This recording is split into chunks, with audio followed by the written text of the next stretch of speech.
Bem-vindo de novo. As pessoas estão voltando. Hein? Está me ouvindo? Sim, as pessoas estão voltando todas. Esperar um pouquinho. Isso, vamos esperar um pouquinho. Já que nós vamos falar um pouquinho sobre poesia, eu vou vou ler um poema aqui. Deu uma travada. Alfredo? Não, está normal. Travou agora deu. Não, já deu. Vai ler uma poesia para a gente, tua? Já que estamos falando em poesia, vamos. Uhum. Espera aí.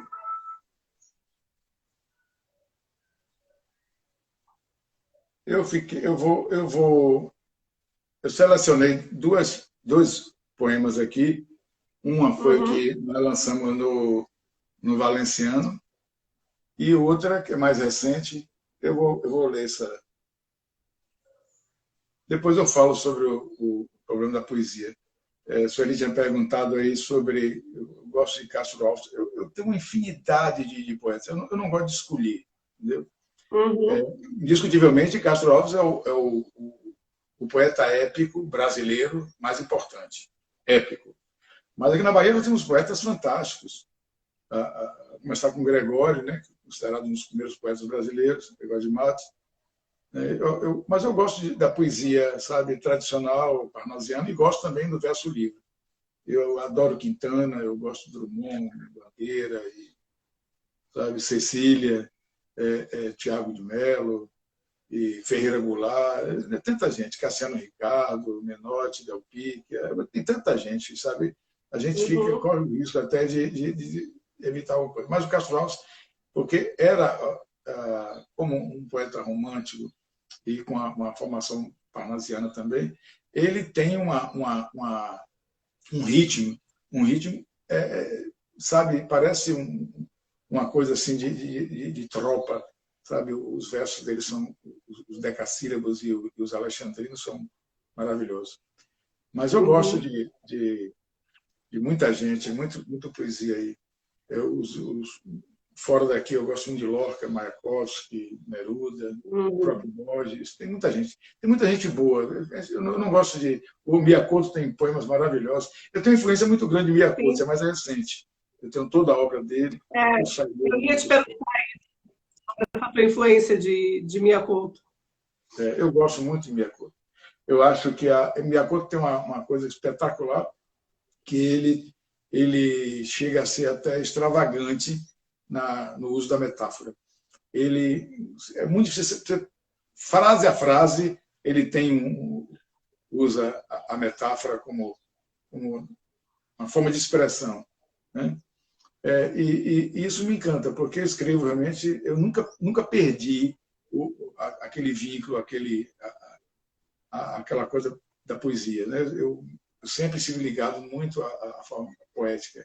E por ser sintética, por ter um ritmo, ter uma sonoridade, a poesia sempre, sabe, além de me encantar, além de me domar, ela, né, serve de modelo, de matriz quando eu escrevo. E às vezes faço um rodeio e mudo a posição do verbo e do sujeito para justamente ter uma sonoridade diferente. E me agrada muito quando, sabe, inverto o predicado, faço essas coisas, sabe? Então a poesia sempre esteve junto comigo. E Miyakoto tem sabe? Ele utiliza... No Brasil nós temos... o Quintana tinha muito isso também, o Manuel de Barros também tem. Então é o seguinte, essa coisa de você trabalhar a palavra sem aquele significado próprio que foi dado a ela. E ela é usada, sabe? Isso que é espetacular. Agora deixa eu ler o poema. O nome do poema é Ânima. Minha alma é um sudário vincado por rugas de antigos desconsolos. Não me dobres, pois, pelo avesso. Quando deres a guardar-me no esquecido das tuas gavetas, preserva assim a alma, sulcada e demarcada, à guisa de estreitas trincheiras, onde um dia o amor em duelos se entregara. Tampouco me toma por incerto, e vil que o sonho é meu inverso, verso qual mal me reconheço, e em mim tão pouco se arvora em recomeços. Tem um ritmo, é verso livre, mas há um ritmo, uma sequência, um galope, né? Uhum. E eu me lembro que minha grande mestra Conceição Paranhos dizia assim: você pode usar métrica, você pode usar, mas a respiração, sabe, é diferente. A poesia, talvez na forma literária, como o teatro também, que tem que ser encenado, senão não é teatro, e a poesia tem que ser declamada. É uma coisa para ser dita em voz alta, sabe? Ela tem um ar, uma publicidade com cancioneiro, sabe? Ela tem uma coisa que, sabe, de salão, de praça pública. E essa coisa é diferente. A prosa, você tem outro galope, outra respiração, outra sequência. E, Uhum. eu tenho outro poema. Esse outro poema é um poema que eu gosto muito porque fala de Valença. Eu gosto muito de Valença.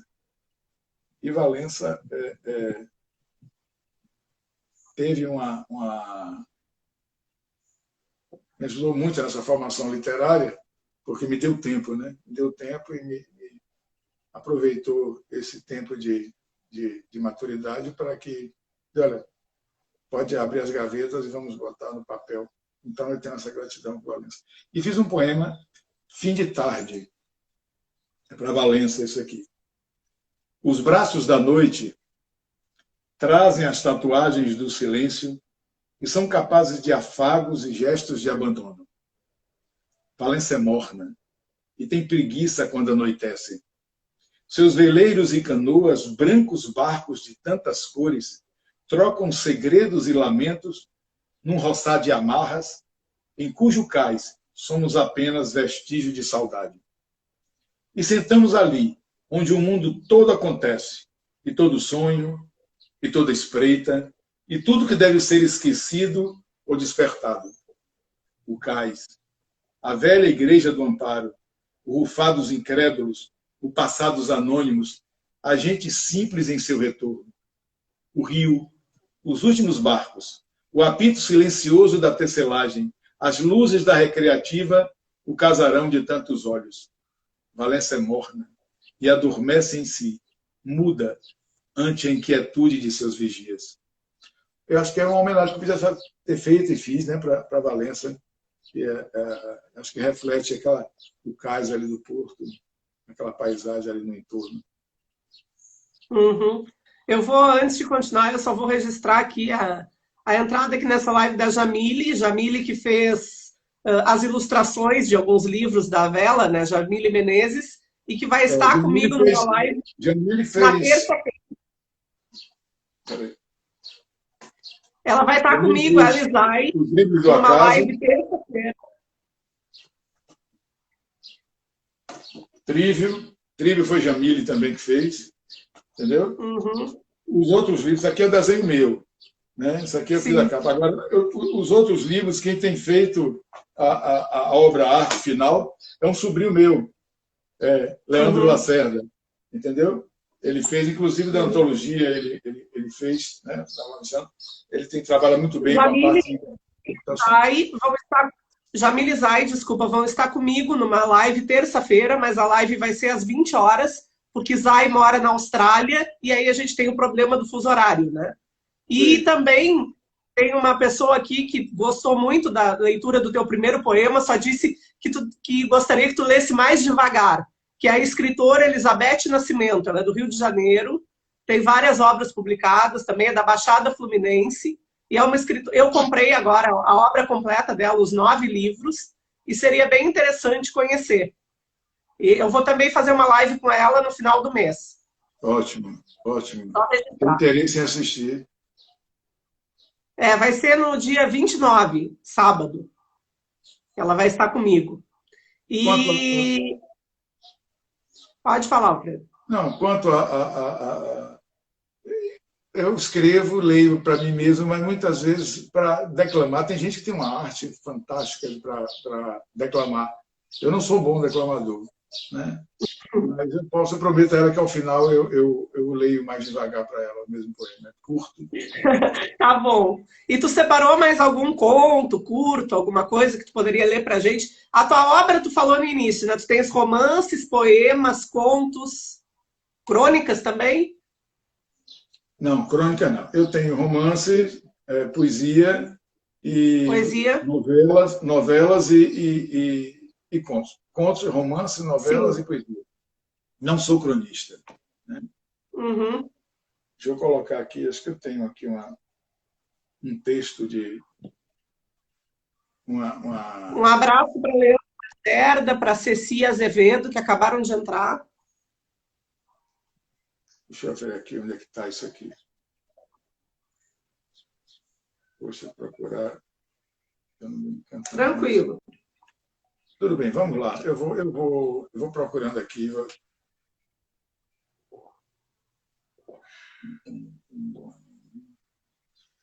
não sei, não é que a gente quer procurar um texto, uma coisa, a gente não acha. Aqui eu tenho. Ela disse que, Alfredo, Eu tenho a aqui. escritora Elisabeth está dizendo que ela estava realmente sentindo e sendo atravessada pela tua poesia. Uhum. Obrigado. Bom, aqui eu tenho um mini conto.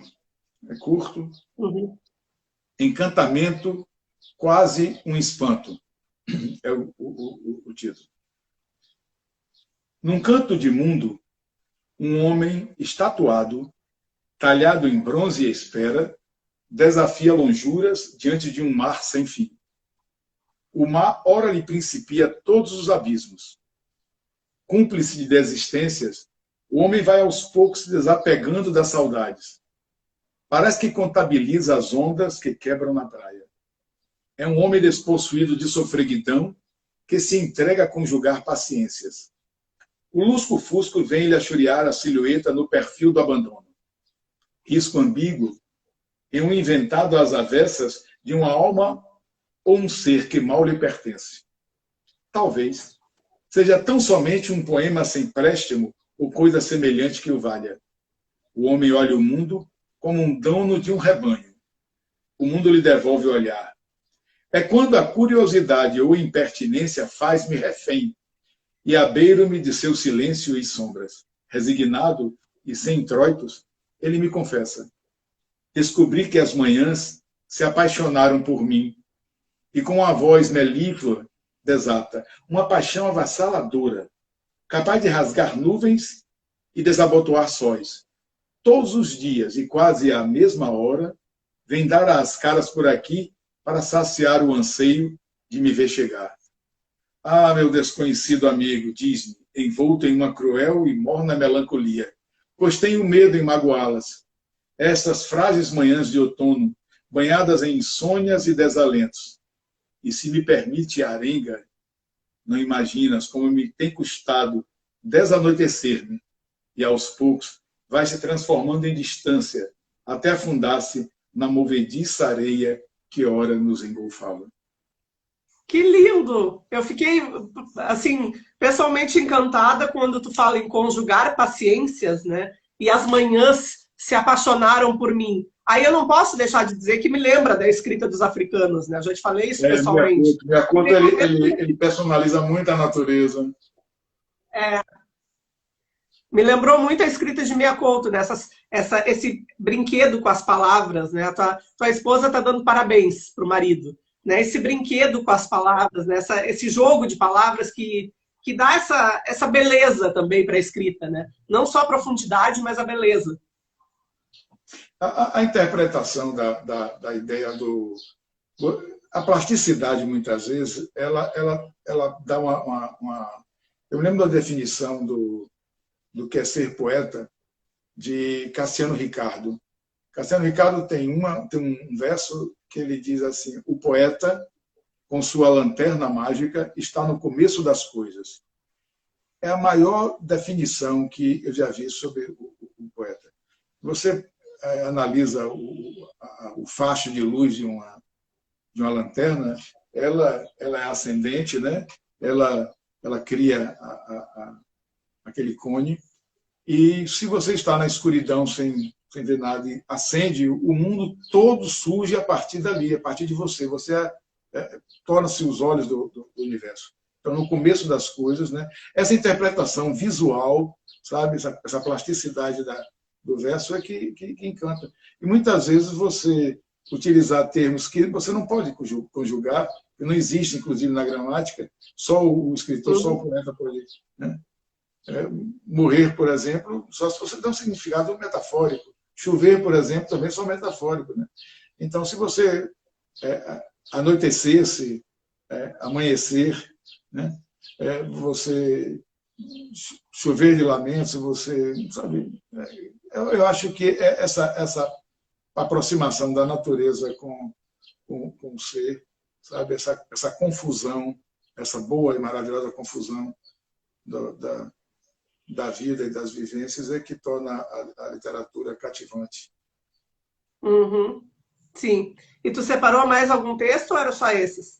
Não, eu me lembro uma vez que eu estava num encontro com Euríclides Formiga, cara que tinha uma memória fantástica, e ele me disse que poesia é que nem açúcar.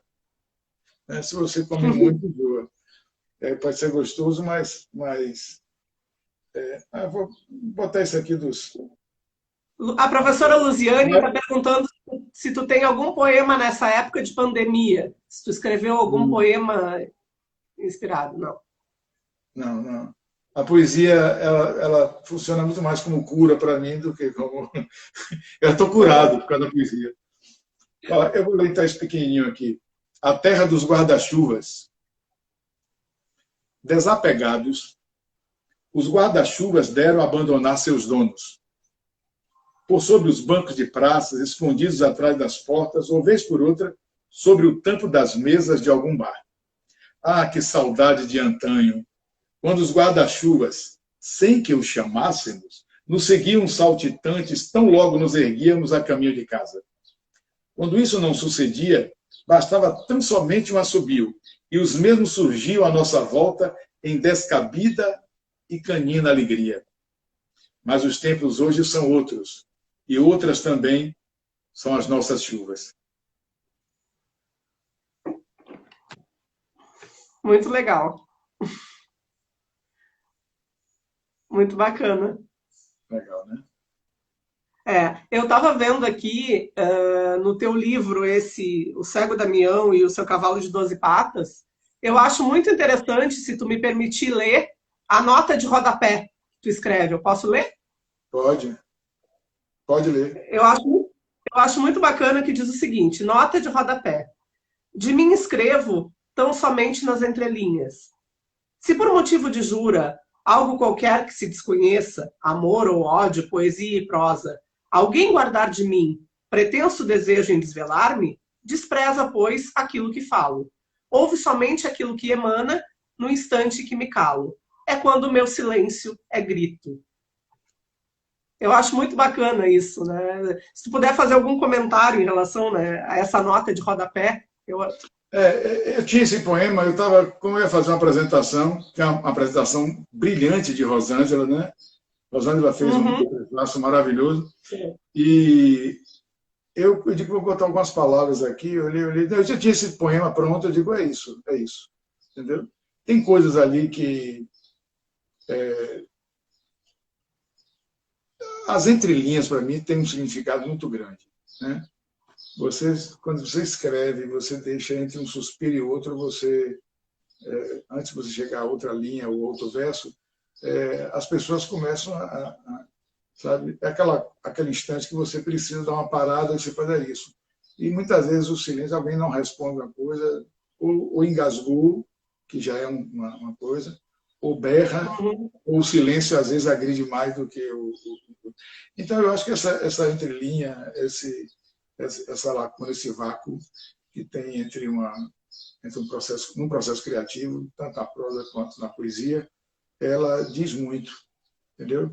Às vezes você coloca uma palavra só e a palavra só já sintetiza. Mas essa negócio de nota de rodapé é uma coisa interessante. Eu sempre tive um problema muito grande com nota de rodapé. Eu acho que era uma coisa que você puxava e você parava um pouco o texto para ir voltar lá embaixo. quando uma descrição é uma coisa histórica, ou uma coisa, sabe, necessária realmente, ela funciona com o tempo. Mas nas outras vezes não funcionava comigo, pelo menos a contento. Aí eu resolvi fazer uma brincadeira. E eu escrevi no primeiro livro meu um conto, O Criador de Sonhos. E ali eu cito quase tudo que aparece ali, geograficamente, a parte citada em termos de... Tudo aquilo ali é ficção. Inclusive, eu sigo as normas da BTN toda para colocar embaixo, mas nenhum daqueles livros existe ali. Então, eu me lembro que alguém me perguntou, puxa, mas como você pesquisou isso? Eu digo, não, porque você vai que é muito legal. Borges tem isso, Borges tem em alguns livros dele, ele cita lugares, e, sabe, de repente você pega um verbo, pega um adjetivo, você dá um nome próprio de... Né? Uhum. Eu tenho alguns nomes próprios que eu acho que são muito, parece mais nome de cidade, nome de lugar. Abigail. Eu visitei ontem Abigail. Você teve Abigail? Fui de trem. É um negócio legal, porque a palavra aparece, sabe? Lascívia. Lascívia parece nome de mulher, né? É Então, alguns verdade. nomes assim que você... Ou então você jogar alguns nomes de... Uma coisa que eu acho muito, muito bonita e muito estranho os nomes próprios africanos. Ele começa com um P na frente de um M, ao contrário. Você não tem nem como pronunciar. Aí que você vai ler, como é isso? Então, tem algumas coisas assim algumas palavras que não tem a sonoridade nossa, a nossa língua portuguesa. E a nossa língua portuguesa é riquíssima, é uma língua Sim. maravilhosa, entendeu?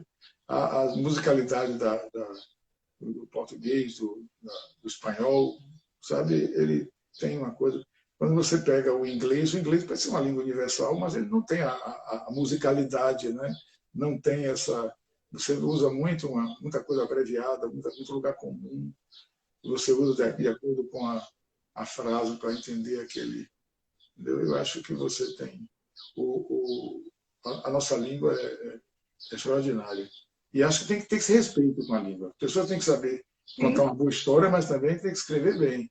Tem que ter o cuidado Com lá certeza. com isso aí, porque Tem quando eu vejo... os diferentes da língua, né? Saber as situações em que se usa de uma maneira, a situação em que pode ser um pouco mais informal. Né? Justamente.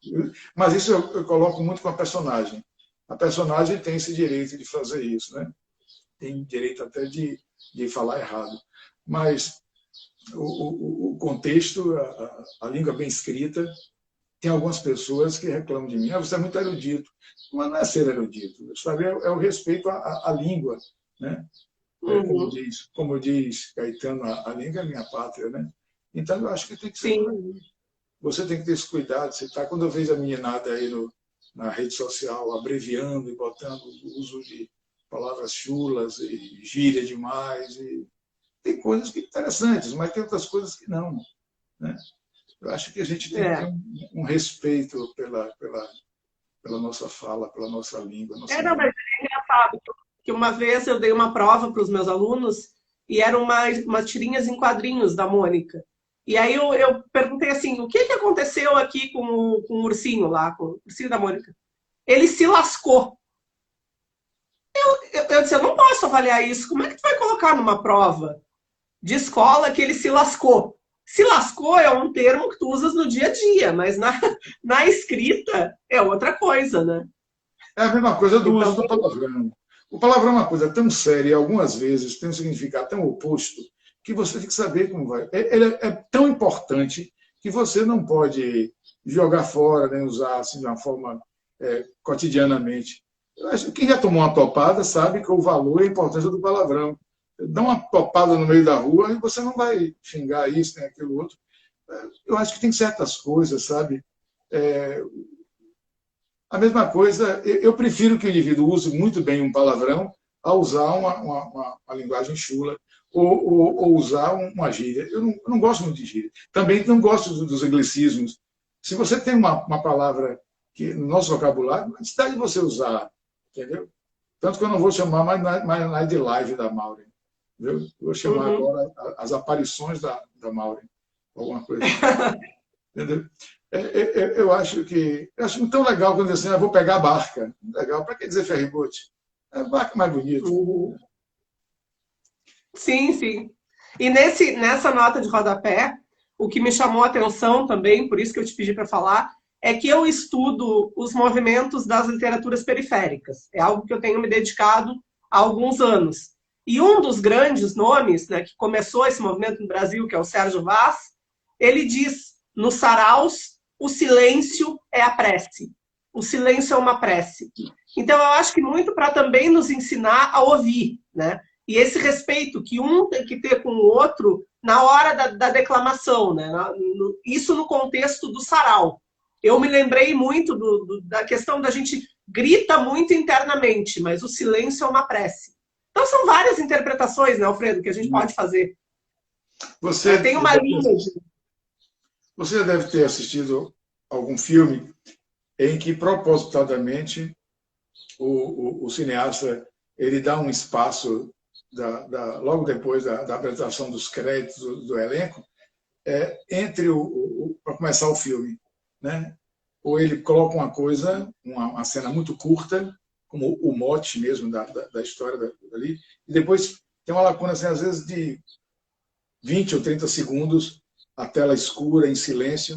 É um instante para ele atrair. E as pessoas não são muito impacientes, mas ele ligou, faltou luz, isso aqui houve, blá, blá, blá. Eles não entendem, sabe? Ou falta um pouco também, talvez, de conteúdo, de interpretação, de capacidade para absorver essa coisa. Mas isso não é uma crítica negativa, não. Isso precisa ser educado, Não, treinado.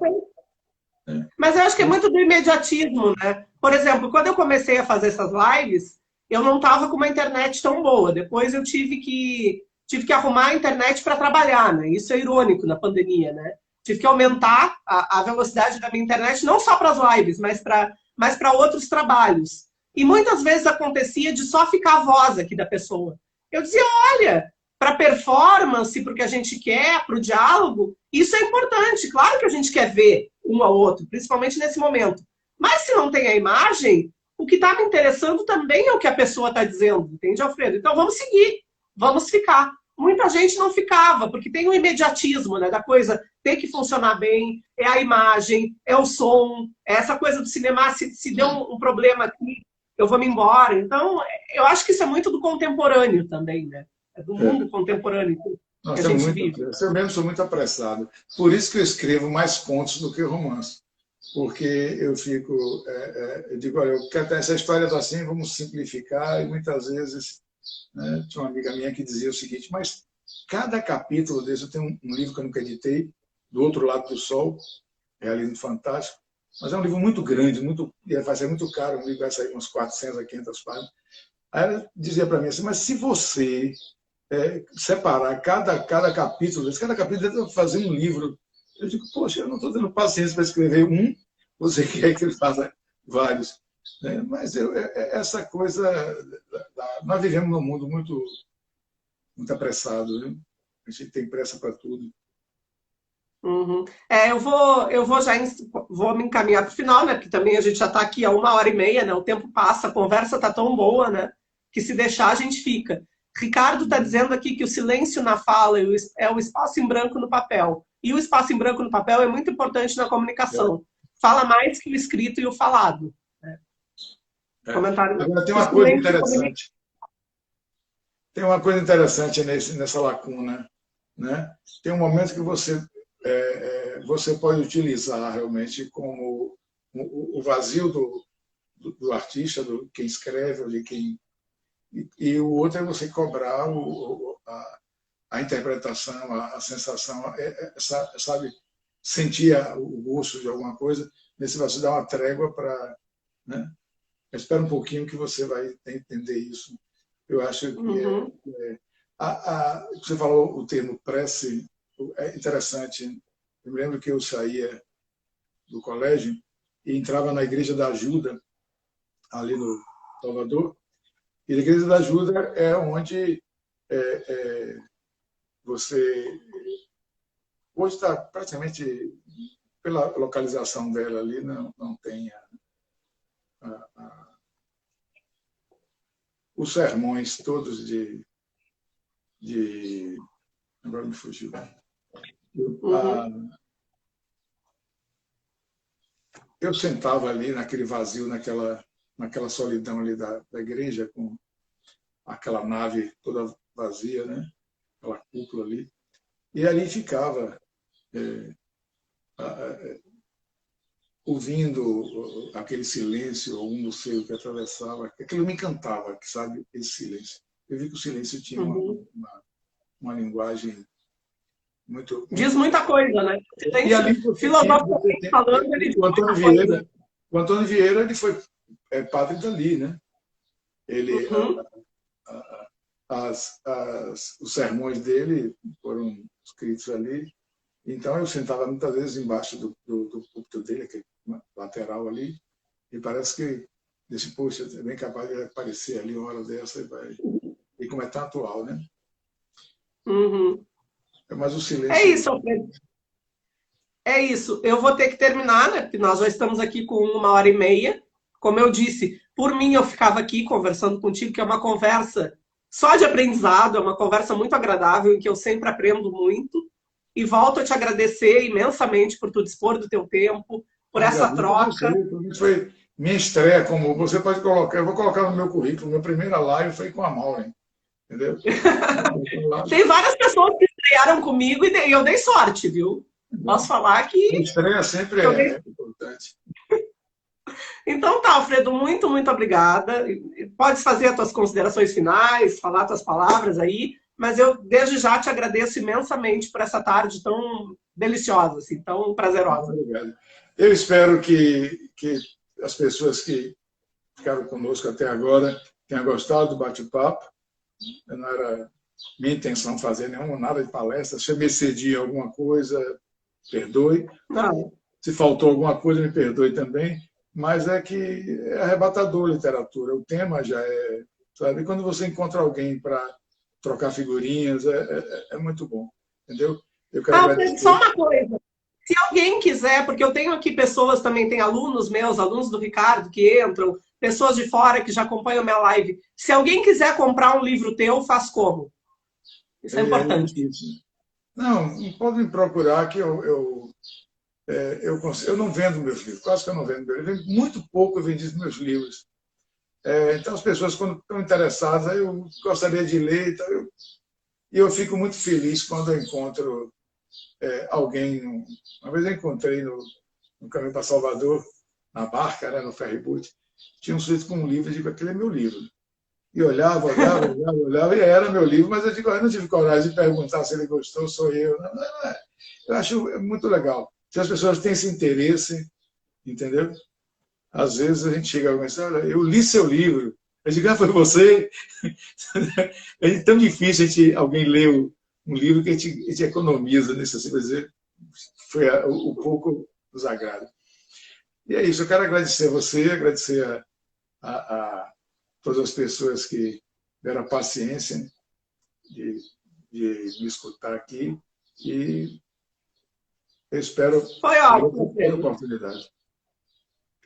Muito obrigada. Essa live fica salva, o pessoal está perguntando aqui, né, que eu deixe. A live fica sempre salva no IGTV e vai para o canal YouTube. Eu estou devendo aí umas lives de umas 2 semanas no YouTube, porque realmente a gente está trabalhando mais do que se não tivesse em pandemia, né? Então, o tempo da gente fica salva no canal do YouTube, que se chama Live da Maureen, eu vou botar depois, mas fica aqui no IGTV. Depois a gente te dá as instruções direitinho, tá? Para tu poder passar para quem não conseguiu ver e quiser acessar, tá? E aí, quem quiser os livros do Alfredo, procura ele aí no Instagram, né? Manda um direct para ele, que aí acerta com ele como é que faz. Alfredo, muito, muito, muito obrigada. Eu espero todos na terça-feira. Terça-feira vai ser às 20 horas, excepcionalmente, porque é com Zay Pereira, que está na Austrália, e Jamile Menezes, uma conversa sobre literatura, história, música. Vai ser muito bacana. Tá bom? Um abraço, Alfredo. Um abraço, obrigado. Valeu, tchau, tchau. E vou encerrar aqui contigo para despedir de todo mundo. Um abraço para todo mundo que esteve até agora. Muito obrigada pela presença de vocês, pelas trocas e até a próxima. Bom final de semana.